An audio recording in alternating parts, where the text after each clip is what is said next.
दिसंबर 1971 की एक सर्दी भरी रात थी।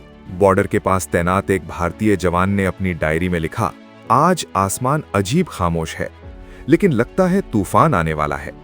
उसे नहीं पता था कि अगले कुछ दिन सिर्फ उसकी जिंदगी ही नहीं, पूरे साउथ एशिया का नक्शा बदल देंगे।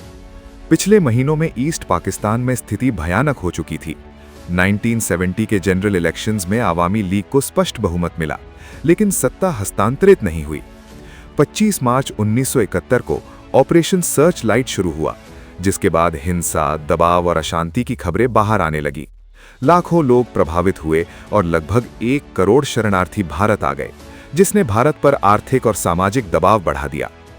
इस संकट के दौरान भारत की प्रधानमंत्री इंदिरा गांधी ने अंतर्राष्ट्रीय समर्थन जोड़ने के लिए कई देशों का दौरा किया और अगस्त 1971 में सोवियत यूनियन के साथ संधि की, जबकि आर्मी चीफ जनरल सैम मैनेक्शॉ ने स्पष्ट किया कि युद्ध तभी शुरू होगा जब सेना पूरी तरह तैयार होगी।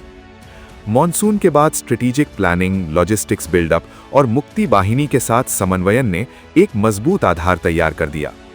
3 दिसंबर 1971 को पाकिस्तान ने पश्चिमी मोर्चे पर भारतीय हवाई अड्डे निशाना बनाए और इसके बाद भारत ने आधिकारिक रूप से युद्ध में प्रवेश किया।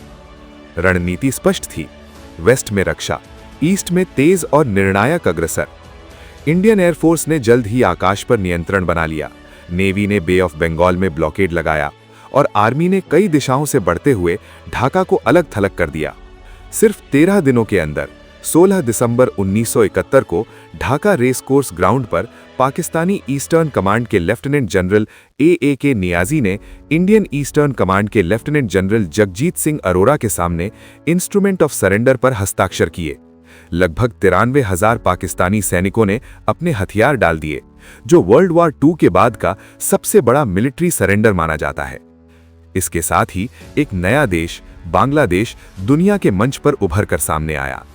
ये विजय केवल सैन्य बल की नहीं थी, बल्कि रणनीति, धैर्य, राजनीतिक समझदारी और मानवीय दृष्टिकोण की भी थी। एक ऐसा अध्याय जिसमें 13 दिनों ने इतिहास की दिशा हमेशा के लिए बदल दी।